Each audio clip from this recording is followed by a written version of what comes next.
Hey guys, Austin with Backpack NV, and I am here today at Fort Churchill State Historic Park, and I'm going to be hanging out and talking a little bit about the history and doing some camping. You can see in the background here the part of the old fort, and this was actually set up early in the 1800s to protect settlers coming west and would be going up over the Sierra Nevada mountains, which aren't too far away, and it was also used as a rally point and staging point for the Pony Express route, which is really cool because as a historical buff guy, the Pony Express is really hyped up in the history of the West, and we'll probably talk a little bit about that. Unfortunately, the little museum that they have here is closed for some renovations and some work over the winter, but there's some other cool stuff that we got floating around. That cool old carriage back there, and we'll take a look, and then we'll get the camp set up. All right, so if you've ever played Oregon Trail, you'll recognize some of these names. So St. Joseph, Missouri is the starting point for most of the settlers heading west, and it was also the starting point of the Pony Express, and you can see going through some of the major thoroughfares there, and then all the way to Sacramento. So this is super important for history because we have things like the voting in of the state of Nevada as a state during the Civil War. That's why Nevada is known as the battle-born state, because we were actually voted in as a state during the Civil War.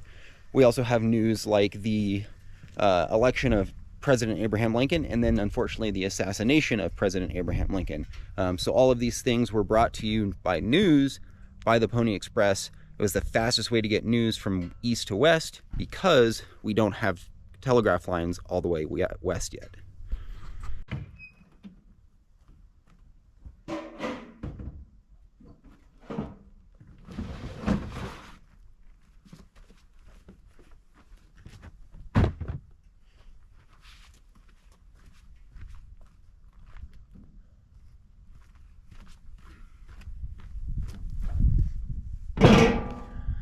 All right, so once again, I'm not backpacking this trip or anything like that, so I'm gonna go ahead and take this opportunity to bring a bigger tent and to test out some new gear that I got and to just be comfortable and have fun. I do these things for fun, so why not come out here and be as comfortable as I can and just have a good time. Plus, it's actually New Year's Eve, so brought some good food and a couple of drinks, and I'm out here alone and probably enjoy the stars because they're supposed to be really cool. Remember, if you can afford the weight, I just use a tarp because they're cheap and I don't really care if it gets busted up. But a ground cloth for your tent significantly increases the life.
All right, so this is another Eureka tent. Once again, not sponsored by them. Wish I was, because it would be nice to get some of this stuff for free. I just really like how these set up. They set up super easy. You're watching this whole thing. I'm gonna speed it up, but I'm not gonna cut it. And they just go together really easy. I can do this by myself. I can do this by myself in the dark, because I've done it. This is a 3-man, so it fits me and my wife and our dog pretty well, because we got a pretty small dog. It would be pretty tight for 3 guys and all of our stuff, but you can make it work.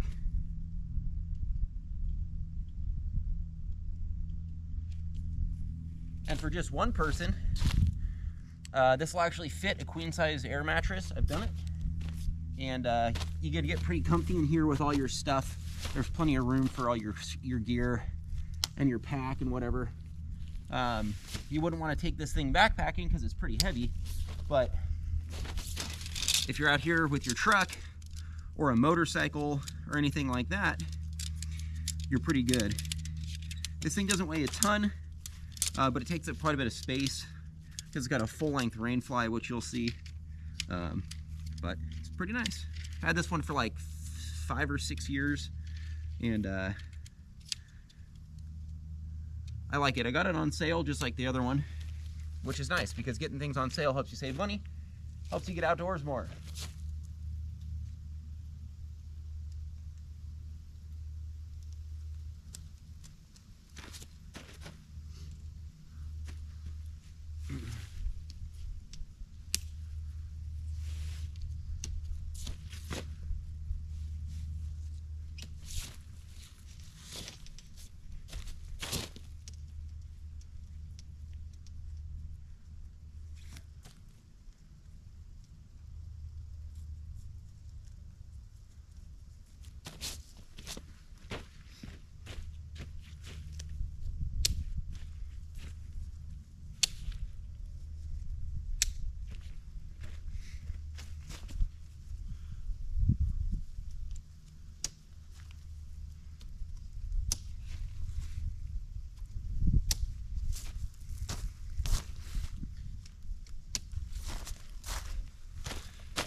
What I like about this tent in particular, I don't know if Eureka does this on all their tents. If they do, good thinking. But it has this golden clip.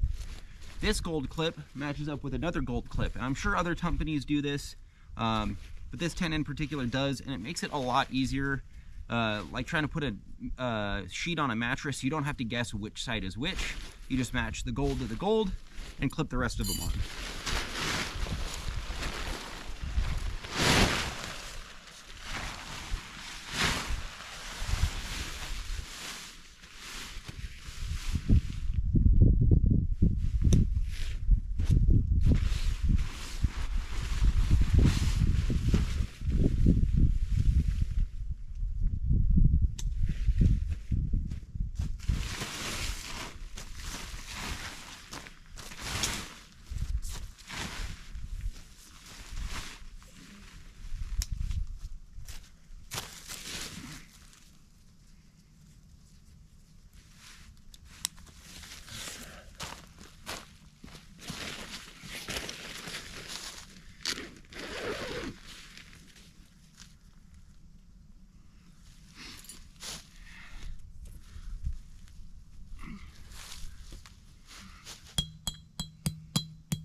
All right, got the front vestibule set up. I'm gonna get the back all set up, then I'm gonna go ahead and get this stuff going, get my sleeping pad in the tent, and then I'm gonna take you guys on a little adventure, show you around the place.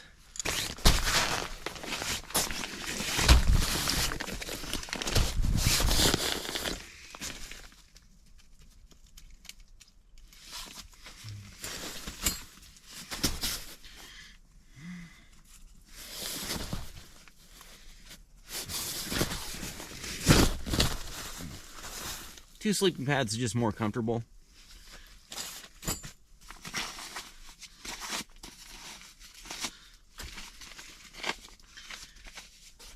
Travel pillows. This one just blows up.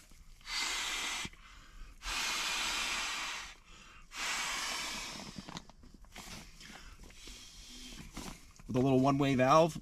It takes like 10 seconds. I don't blow it up all the way because I like a little softer of a pillow. And then I got this thing too, which is actually a real pillow.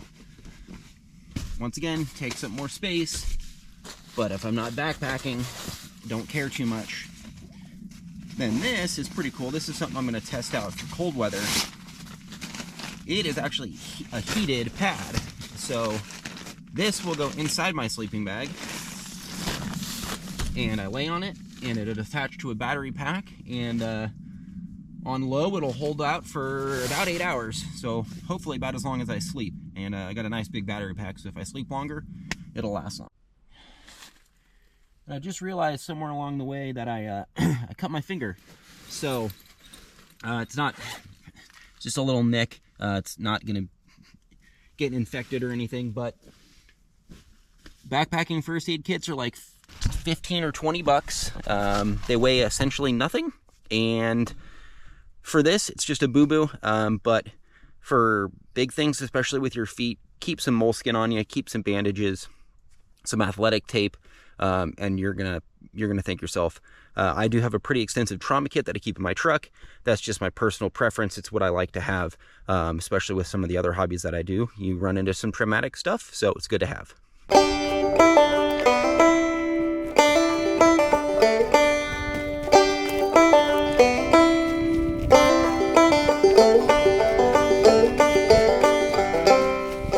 Well, it just goes to show you, Nevada is still mostly empty land. Just had two juvenile white-tailed deer run right across the road right in front of me while I'm walking back up to the fort.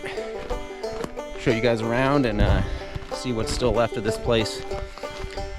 I don't really do exhaustive research. I'm not a historian or anything.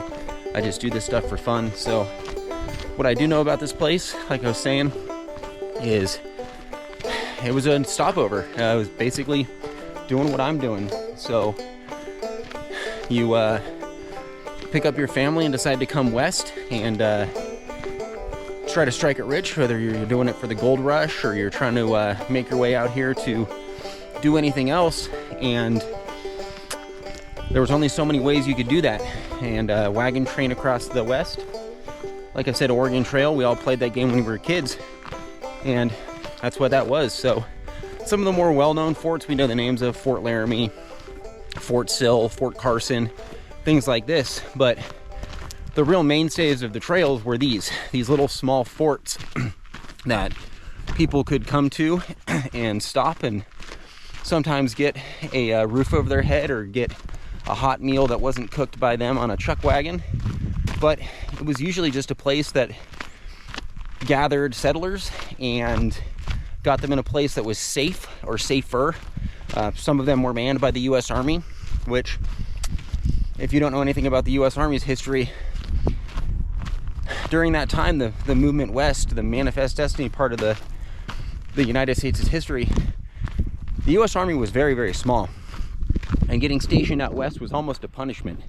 A lot of us hear that trope of you can either join the Army or go to jail, and in a lot of cases that was actually true, especially during this time.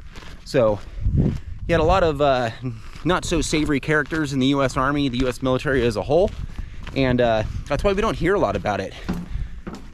Pretty little creek here, and we just don't hear much about that part of the history because it's kind of forgotten. And it's unfortunate because we hear a lot about the cool parts of American history, the you know, the traveling west and everything, but there was a lot of men and a lot of women who traveled west who either never made it or their stories are just long forgotten. So we get to come out to these cool places and see a little bit of that history, and still see those deer just about to take off over the hill there.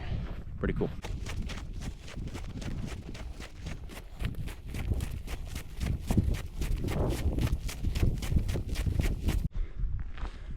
Just a reminder, guys, this stuff is historical and it's old, so don't go touching stuff that doesn't belong to you, and don't go climbing on stuff that you don't know how old it is, because don't know if you know this, but we're a long way from a hospital. So you can see just mud bricks, and it's marked as barracks. This one you can see is pretty much gone. Just kind of barely see the outline of the foundation there. Supposedly the mess hall. It's the most popular building if you didn't know. Some more barracks right here. You can see that. Basically almost gone now. You have to remember, these buildings are damn near 200 years old. So wind and rain and all the other weather that we get out here in Nevada, we get pretty significant rain and pretty significant winds. So you can see the rock structure right there. That's the foundation.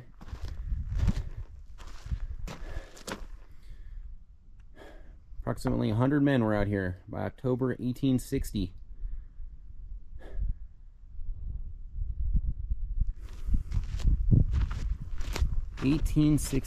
All the way back right before and during the Civil War, this was all made, and you can see a bigger structure back there in the background. And back on that sign made mention of Buckland Station, which is actually also on my list. It's another Nevada State Historical Site. State Park is like 2 miles that way, so might make a pit stop over there on the way out here tomorrow. But that's right on the Carson River. And the Carson River, if you remember this from the Lahontan video, or have seen the Lahontan video, if you haven't, go check it out. That's the river that feeds the Lahontan Reservoir and provides irrigation water for the entire Fallon Valley, and makes one of my favorite whiskeys, Frey Ranch. So there's about a mile and a half of trails out here. I'm going to continue walking along, and once I get tired, I'm going to head back to camp and see what we can cook up for some dinner, because the sun's about an hour and a half away from going down, and it's going to get dark and it's going to get cold. But I got some good food, and we'll get that going here soon. All right, so passing the storehouse right now. Pretty interesting. I'm just watching reading the signs out here, and there are quite a few people out here, and they actually use these storehouses to bring materials in, probably from Carson City, which isn't that far, distribute them along the trail, and to further and more remote outposts, which is incredible that this wasn't remote. You have to think, we made that trail all the way from basically St. Louis, Missouri, all the way to Sacramento and Carson, and eventually the Donner Summit, which is a place I will visit here somewhat soon. If you guys don't know that story, that is a tragic one. The Donner Summit was the best and easiest way to get through the Sierra Nevadas and down to Sacramento. And they had their own hospital, so they had everything they needed out here. And walking among these buildings, it's just amazing to me that, one, we can still visit this stuff. Two, it's pretty cheap. Come out here for the day is like $5 or $6, and just walk around and visit the trails and see the stuff. It's a couple more dollars to camp, but it's really not that expensive, and it's pretty interesting. But one question that kind of jumped to my mind is, I don't understand why these buildings are so spread out. I understand people like to have their space, and especially if get a couple of drinks in the boys, you're going to get some pretty rowdy soldiers out here, especially on their days off, because it's not like they're going to go back to town. They don't really have any space to go. But in between these buildings and what are supposed to be the officers' quarters behind me, it's probably a good 1/16 of a mile, eighth of a mile. I don't know why you would build such a large space between buildings. I think you would want to have your guys a little bit more concentrated. In my mind, I would. But someone was doing something and they had the guys build them. So this supposedly was the powder magazine, and I don't think that fell because of a big boom. I think it just one too many windstorms, but that would have been a cool story. So interesting here, you see there's a lithograph, and it kind of explains what this big open area in the middle is. I guess it was supposed to be a parade deck, but it's not very flat, and that's a pretty big parade deck for a couple hundred dudes. So I would imagine they would probably use this to rally settlers and wagons and other things. You can see down here a couple of stables, and these guys lived on their horses, and their horses were their way of life. So kind of makes sense, and conveniently we're right next to the river, so we got plenty of water for those horses. Well, on my way back to camp, I found a little trail, and this is where it spit me out.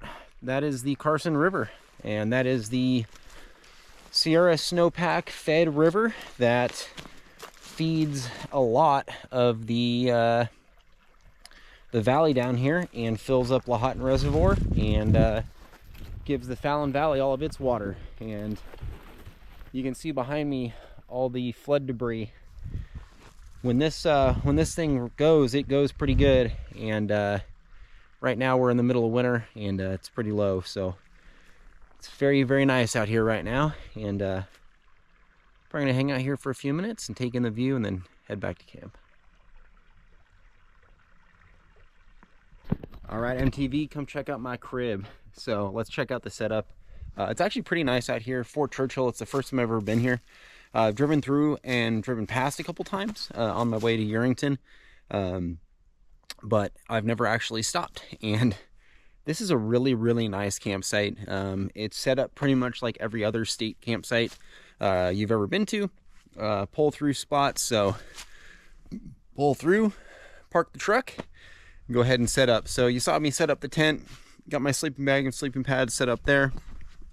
I've got the fire pit with my nice comfy chair, brought some wood in. We'll talk about that in a little bit. Let's go ahead and talk about the cooking setup.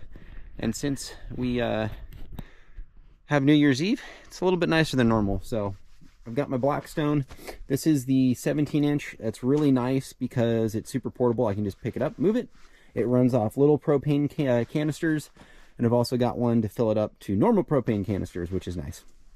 Utensils, backpacking stove. I also have my normal backpacking stove. I never go anywhere without a secondary cooking method, which also I have like 4 cooking methods right now, because I've got a pot, which I'm going to boil some water in for some rice later, which I'm probably just going to boil over the campfire, but it's never a bad idea to have backups. This stove actually will use isobutane canisters and propane, which is nice because the propane lasts forever.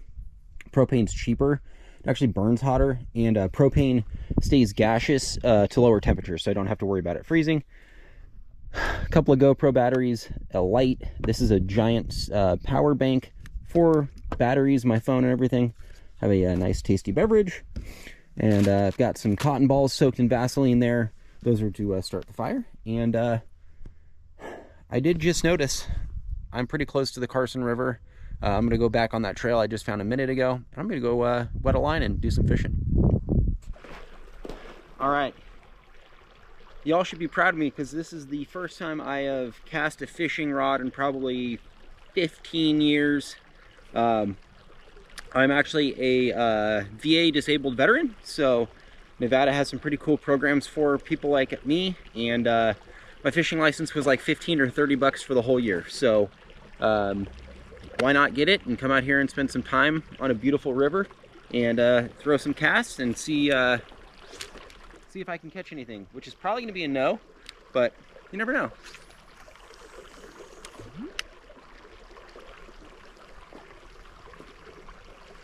Also, I have no idea what's in this river, so.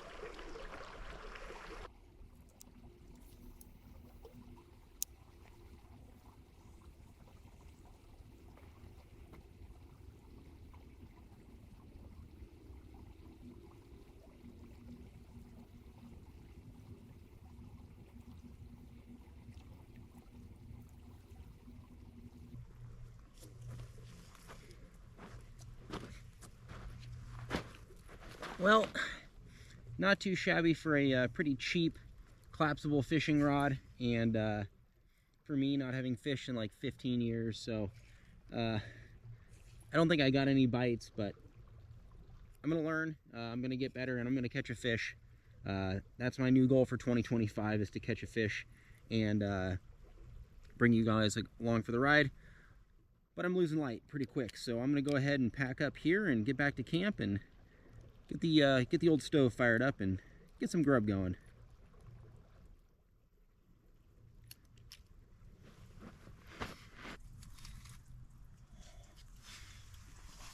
Always keep a good hold of your lighter, stick it in your pocket. Otherwise you're gonna lose it, and that's not a good day. I have backups, but you don't always.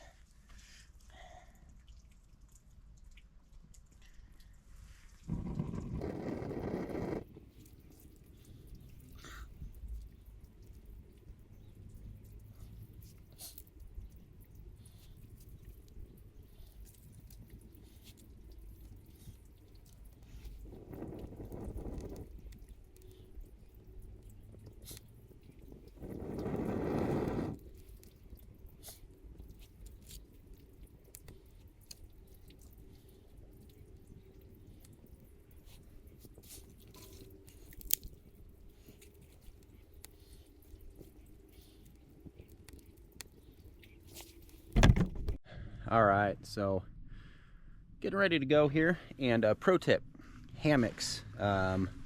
This one comes with the hanging straps. You can pretty much attach it to anything, and they're comfortable. If I can get in it here without falling over while trying to film, they're comfortable.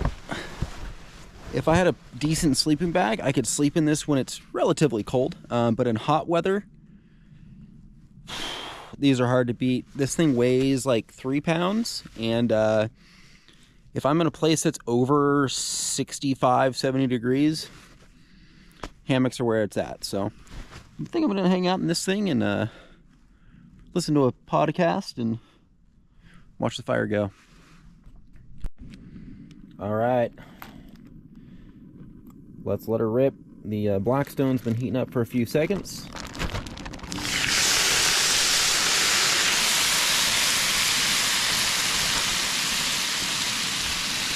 Got some zucchini, peppers, and onions, and that's marinated or seasoned with some Italian dressing.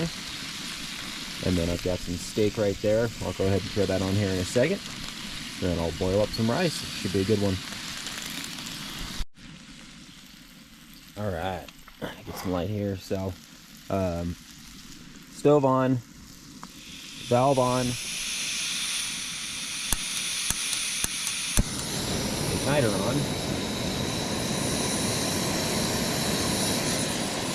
Got the veggies going here.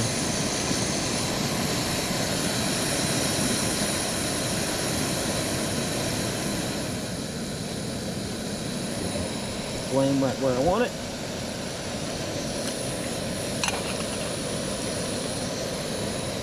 Alright, my boiling back rice there. So get that boiling, go ahead and toss it in there for about 10 minutes, and we're going to have some veggies, rice, and get the steak on here in just a second.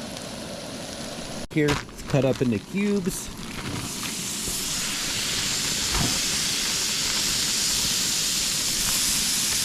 Alright, let it rip.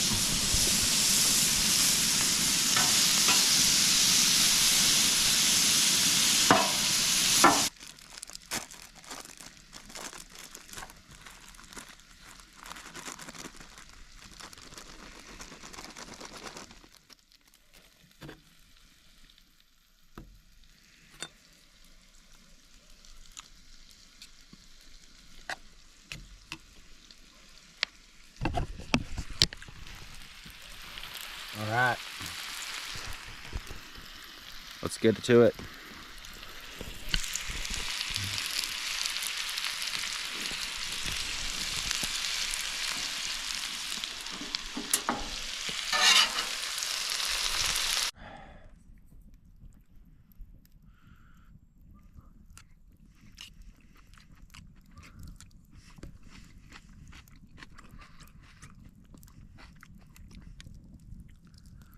That's pretty good.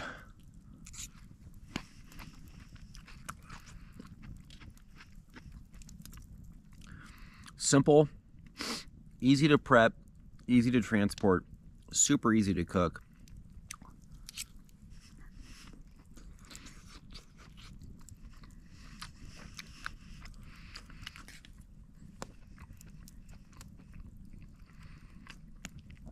Veggies were chopped up, put into a plastic bag with some Italian dressing and some beef tallow, which is what I use to cook all my food in because it tastes better. And then the steak was chopped up into about an inch and a half cubes, and then I seasoned it with some soy sauce and garlic powder and some seasoned salt and a little bit more beef tallow in there, and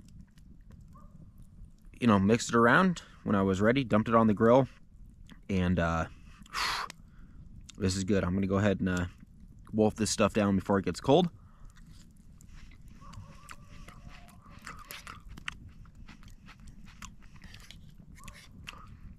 Hard to beat this.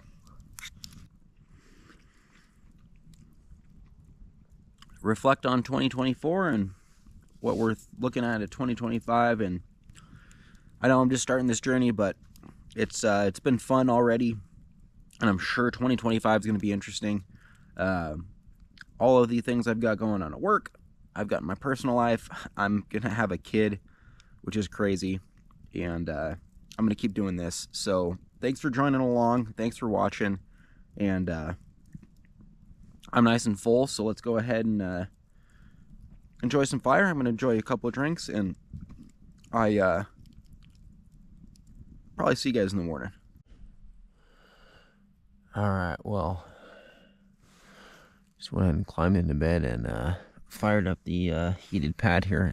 It's pretty nice, but I wouldn't want to haul that big old battery around if I was backpacking or something. So this is definitely a truck camping only item, but no complaints here. So I'll see you guys in the morning. All right, so good morning. Last night was interesting. All the gear worked fine. I was warm, I was comfortable. Tossed and turned as I normally do, but I slept pretty well. Till about 3 o'clock, 3 a.m. Something walked through my camp and woke me up. I don't know what it was. I don't know if it was a coyote or a stray dog or whatever it was, but it was sniffing around, and it made enough noise that it woke me up. And if there's one thing I'm bad at, it's sleep. I don't sleep well. I don't stay asleep well. And usually once I wake up, if I've even had an hour or two of sleep, I tend to stay up. So I was up, I was tossing and turning for about an hour, and then I decided to make the call and pack up my stuff and come home. My wife and I are actually going out of town today for a personal trip, and you know, it was going to be an early morning anyway, so I just decided to make it a couple hours earlier. So drove home last night, took a shower, and actually did sleep a little bit more when I got into bed, and nice and warm. I'm getting my gear all laid out so it dries out, and other than that, you've seen it. So I hope you enjoyed Fort Churchill. This is a pretty cool one. I didn't end up stopping at Buckland Station because it was pitch black, so I'm actually going to make a separate video on that. So if you're curious about that, stay tuned. I'll make another video. That'll probably be more of like a backpacking video, because Buckland has some campgrounds, but it also has dispersed camping, which is pretty cool. So I might go ahead and wait till the weather gets a little bit warmer and show you guys that one. So hope you enjoyed. As always, thanks for watching, guys, and like, subscribe, share with your friends, comment what you want to see, comment where you want to see me go. It doesn't always have to be in Nevada. It can be in Northern California. I eventually want to get down into like southern Utah. So if you have any ideas, let me know. Thanks, guys.